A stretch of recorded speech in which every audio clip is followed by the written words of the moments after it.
दिनैनि दिनाव लोगोफोर आबसुनि प्रेसिडेन्ट दिपेन बर' बिथाङा जे बाथ्राफोरखौ लिरनानै गावनि फेसबुक पेजाव माने फोसावदों एबा माने फोसावनो गोनां जादों नङा होमबा बैफोर बाथ्राफोरखौ साननानै नायोबा माने दिनै जोंनि बर' हारिया थारैनो बिराद माने अलखद लामायाव दं आरो नङा होमबा बेखौ दिनै बिथांमोना दिनैसो बुजिदों। नाथाय बै समाव दिनै जे बाथ्राखौ लिरनानै दिपेन बर' बिथाङा गावनि फेसबुक पेजाव फोसावदों बै बाथ्राफोरखौ 3 बोसोरनि सिगांनो बिटिसिनि बारग' चिफ हाग्रामा महिलारि सारा बै समावनो बुंदोंमोन रिजनेल पार्टिया माने सरकार दायोब्ला माने जोंनि बिटिसियाव जेबो खहा जानाय नङा होननानै आरो नेशनेल पार्टिया जुदि सरकार दायोब्ला माने मा होनदोंमोन बै समाव माने जोंनि बिटिसिया लरग' थरग' जागोन। दा नै फाइनालि जाफैबाय दा दिपेन बर' बिथाङा दिनै फैयै फैयै नैबे अबस्थायाव सौग्राव फैबाय रायजोफोर नङा होमबा दिनै बिथाङा दुखु मोननांगौ ना लाजिनांगौ रायजो राजाफोर दा बेखौ सिन्था खालामदो नोंथांमोना। बै समाव महिलारि सारा जेब्लानाखि 17था माने बिटिसि इलेक्शनाव देरहादोंमोन आरो बिथांमोना 12था देरहादोंमोन नङा होमबा दा बै समावनो खौसे जानानै मिलायनानै सरकार दानो होननानै बारंबार जोंना महिलारि सारा माने रिकुवेस्ट खालामबाय थादोंमोन नङा होमब्ला दिनै बिथांमोना खोनासङाखै। महिलारि सारा बुंदोंमोन गावनो खुनु डिपुटि चिफ बा माबा मोनसे बिबान नांलाया माने जोंनि बिटिसिखौ रैखा खालामनो थाखायल' माने रिजनेल पार्टिया माने सरकारखौ दानांगौ होनना बुंदोंमोन। नाथाय बै समाव बिथांमोना खोनासङाखै रायजो राजाफोर खोमा होआखै। बै समाव बिथांमोना गादिनि लबाव माखासे अहंखार गोसोनि साननायजों दिनै जुजियै जुजियै माने रायजो राजाफोरखौ थगायबोजोबनानै माने जुजियै दा माने सरकार सालायदोंमोन। दिनै 4 बोसोरावनो दिनै बिथांमोना बिटिसिखौ लरग' थरग' खालामजोब्बाय रायजोफोर नङा होमबा बेसेबां लासिंसिं। दा बेफोरखौनो दिनैनि दिनाव सोरबा आबसु होन सोरबा आबसुनि प्रेसिडेन्ट होन दिनै बिथांमोना बेफोरखौ बुंबानो दिनैनि दिनाव लाजियो रायजोफोर बे हले बिथांमोन एकदम कमन खोथाखाथार। दा बै समावनो जुदि सरकारा जुदि गोरोबलायनानै दायोब्ला दिनै बेसेबां डेभेलप जागौमोन जोंनि बर' रायजो राजायानो दिनै थाइसे थाइनैबाबो मोनजाजोबगौमोन। फिसा फिसौ कन्ट्रेक्टर जोंनि बर' रायजो राजाफ्रानो मावनानै मोनजाजोबगौमोन अनेक डेभेलप जागौमोन। बै समाव बिटिसियाव जेसेबां डेभेलप जादों आरो रासिन डेभेलपआव जागौमोन नंगौना नङा। दा दिनैहाय 4 बोसोराव फद' बिबारजों दिनै सोबख'नानै संक्ल'नानै दिनै लांजाजोब्बाय लांदां जाबाय दिनै माथो दंबावो आरो बिथांमोना दिनै बुंनो थाङोबा बबे डेभेलपनि खामानि मावखो नङा होमबा। दिनै आं बेखौनो बुंगोन रायजो राजाफोर दिनै बिथांमोननि नैबे बुंनाय खोथाफ्रा लिरनाय खोथाफ्रा थारैनो जुदि सैथोब्ला जुदि बर'नि थै दं हिसाबै बिथाङा जुदि बुंमारदोंब्ला गोरबो गोसो मानि हारिनि फारसे सिन्था खालामनानै ओंखारबोनो जुदि नागिरदोंब्ला बा गोरोबनो लुबैदोंब्ला बेयाव जोंनि बर' रायजो राजाफ्रा खुनु अबजेक्सन गैया आं सानो आरो जोंनि महिलारि साराबो माने खुनु अबजेक्सन होनाय नङा बायदि आं सानो आरो। दा ओरैबायदि आरो दा जोङो गोरोबनांगोन सम फैबाय जुदि गोरोबाब्ला होनदों बै होनखादों आङो बै समावनो होनखादों बै जायगानि पद्म बिबारा जुदि नैबे जोंनि बिटिसियाव बारफैनांगौब्ला सेस बेखौ हले आं बै समावनो बुंखादों आरो महिलारि साराबो बै समावनो बुंखादों प्रमद दालाल माने बर' जाथिखौ फानबाय बेखौ सोर बुङा आं बुङाखै रायजोफोर दुखु मोननाङा बेखौ जोंनि महिलारि सारानो बुंखादों देख अब्ला दिनै जामारबाय दिनै बिथांनि बुंनाया मोनफानिफ्राय मोनफा दिनै मोगथां महर मोनबाय रायजो राजाफोर आरो दिनै जे बाथ्राफोरखौ दिपेन बर' बिथाङा गावनि फेसबुक पेजाव लिरनानै फोसावदों बे बाथ्राफोरखौ बै समावनो महिलारि सारा बुंदों। दा बिनि भिडिअखौ आङो होलांगोन नोंथांमोना मोजाङै खोनासंनानै ला बै समनि भिडिअ बे 3 बोसोर सिगांनि भिडिअ अब्लानो नोंथांमोना बुजिगोन माथो नंमारगौ जामारबाय सानगोन आरो रायजो राजाफोर दा जिखुनु हक जुदि बिथांमोना दिनैनि दिनाव बुजिमारदोंबा मानो वेलकाम खालामा जानो रायजो राजाफ्रा खालामगोन जिहेतु दिनै जोङो नैबे बोसोरब्रैयाव मानि ना बालाबाथि राननाय बायदि रानगासिनो दं दुखुथिया जोंनि बर' रायजो राजाफ्रा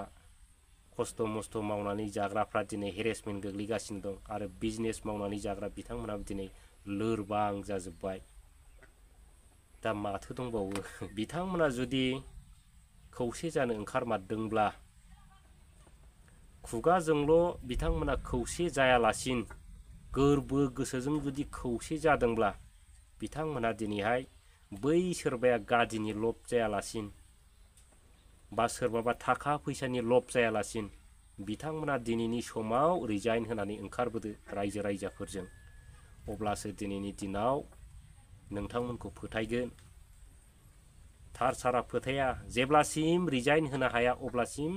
जोंनि बर' रायजो राजाफ्रा फोथायनो अनेक गोब्राब जागोन जिहेतु दा इलेक्शननि समा सफैबाय दा फोथायनो गोब्राब बै समाव बेसेबांबा गिदिर गिदिर खोथा बुंदोंमोन दिनै मा जाखोलै बबेखौ मावफुंखो रायजो राजाफोर दिनै बेखौनो सानगोन बिथांमोना रिजाइन होनो हायाब्ला माने बिथांमोना आरोबाव मोनसे गोदान नाटक देखायनो नागिरलायबाय नामा जोंनि बर' रायजो राजाफोरनि गेजेरखौ साननांगौ जागोन रायजो राजाफ्रा नङा होमब्ला दा बेखौनो आं बुंनो लुगैदों दिनैनि दिनाव जुदि सैथो गोसोजों जुदि बर'नि जुदि अलखदखौ नुहुरमारबायब्ला फैदो रायजो राजाफोर खौसे जादो मा एबसु मा इउपिपिएल मा बिपिएफ नङा होमबा खौसे जानांगोन खुगाजोंल' बुंबा जानाय नङा सानोबा जों अनेक खोथा साननांगोन बै समाव खौसेथिनि नामाव प्रमद बन्दु बिथाङा नङा होमब्ला एनडिएफआनो हक सोरबा बबेबा पार्टी सोरबा रायजो राजायानो हक नङा होमब्ला खौसे जादोंमोन बिटिआर एग्रिमेन्ट लाबोबाय बिथांमोना नङा होमब्ला बिटिआर एग्रिमेन्ट लाबोनायनि गेजेरजों बिथांमोना इलेक्शन गेलेबाय इलेक्शनाव देरहाबायबो रायजो राजानि सापर्टजों देरहायाब्लाबो बिथांमोना माखासे बिजेपिनि सापर्टजों बिथांमोना सरकार दानो हाबायमोनबो नङा होमबा नाथाय बिथांमोना खौसेथिनि नामाव बिटिआर सुक्ति लाबोनानै जोंनि एनडिएफबि बिदा फंबायफोरखौ दिनैसिम मानो सोगाबबाय थाखो 4 बोसोराव दा बेखौबो साननो गोनां रायजो राजाफोर मानो एनडिएफबि बिदा फंबायफोरनि बिमा बिफानि बिखायाव दिनैसिम मानो माने जुजाइनि अरा जोंनांगासिनो दं माने बिखा बिख्लो माने थेर बेथेर गावफ्लेगासिनो दं बिथांमोना दिनै थगायनाय जुदि सुक्ति नङामोनब्ला नङा होमबा बिथांमोना जुदि खौसेथिनि गेजेरजों गोजोन थासारि लाबोनो लुबैमारदोंब्ला बिथांमोना मानो एनडिएफबि बिदा फंबायफोरखौ मानो बख'नो हायाखै दिनैसिम मानो सुक्तिनि गेजेरावबो दिनै मानो 4 बोसोर जेनेबा बेकार टाइम थाङोखो बिथांमोना मानो सोगाबबाय थाखो एनडिएफबि बिदा फंबायफोरखौ दा बेखौबो साननो गोनां रायजो राजाफोर बेयावबो बिराद गोथौ माने खोथा हाबनानै थायो दा नैबे समावबो खौसेथिनि नाम लानानै माबा मोनसे देरहानायनि उनाव सोरखौबा सोगाबगोन बा सोरखौबा मोदै हुगारगोन बेफोरबायदि माबा मोनसे नाटक गैयाथ' बिनि गेजेराव नङा होमबा रायजोफोर दा बेखौ सिन्था खालाम रायजोफ्रा मोजाङै दा लोगोफोर बुंनांगौ अनेक खोथा दंमोन दिनैहाय नाथाय दिनै एसेखिनियावनो आद्रा दोनबाय आरो नोंथांमोना महिलारि सारनि भिडिअखौ नायलांदो मा बुंदों बै समाव बुंनाय बाथ्राफोर दा दिना बिराद गाज्रि अखा हानो नागिरदों दा बेनिखायनो दिनै दोनथ'नाय जाबाय लोगोफोर दा अनेक खोथा बुंबावनो सानदोंमोन दा टाइमा सर्ट जाबाय दा बारहुंखा बारनो नागिरबाय दा बेयाव दोनथ'बाय भिडिअखौ नायलांदो नोंथांमोना ৰিজনেল পাৰ্টিসকলে একগোট হৈ পেলাই চৰকাৰ বনাব লাগে বিপিএফ দলৰ হৈ বা বিটিচি বাকী ৰাইজৰ হৈ মই আপিল কৰিছোঁ যেনে ৰিজনেল পাৰ্টি বুলি ক'লে বিপিএফ আমাৰ ইউপিপিএল গণ সুৰক্ষা পাৰ্টি বা এজিপি বা যিমান মানে ৰিজনেল পলিটিকেল পাৰ্টি আছে আমি সকলে একগোট হৈ পেলাই বিটিচি চৰকাৰ কৰিবৰ কাৰণে মই সকলোকে আহ্বান জনাইছোঁ। যদি ইয়াত কোনোবা নেশ্যনেল পাৰ্টীয়ে যদি ইয়াত শাসন কৰিব লগা হয় তেতিয়াহ'লে BTCৰ অস্তিত্ব নাথাকিব। এইকাৰণে মই ৰিজনেল ফ'ৰ্চ বা ৰিজনেল পলিটিকেল পাৰ্টিসকলক মই অনুৰোধ কৰিছোঁ, আমি একেলগে একগোট হৈ পেলাই অহা 24 তাৰিখত আমি প্ৰটেষ্টত মানে ৰিজনেল পাৰ্টি হিচাপে একগোট হৈ পেলাই আমি ভোটদান কৰিব লাগে আৰু চৰকাৰটো বনাব লাগে। আপোনালোকে সকলোৱে গম পাই আছে যে হাগ্ৰামা মহিলাৰীয়ে চিফ বা ডেপুটি চিফ হোৱাৰ কোনো প্ৰশ্নই নাহে। একগোট হৈ থাকক, BTCটো শাসন কৰক। বাছ মই যে চিফ হ'ব লাগে বা কোনোবাই যে চিফ হ'ব লাগে, মই যে চিফ হ'ব লাগে, সেইটো ডিমাণ্ড নাই। মই কৈছোঁ আমি সকলো ৰিজনেল পলিটিকেল পাৰ্টিয়ে একগোট হ'ব লাগে আৰু BTCটো ৰিজনেল পাৰ্টিয়ে শাসন কৰিব লাগে, সেইটোৱে।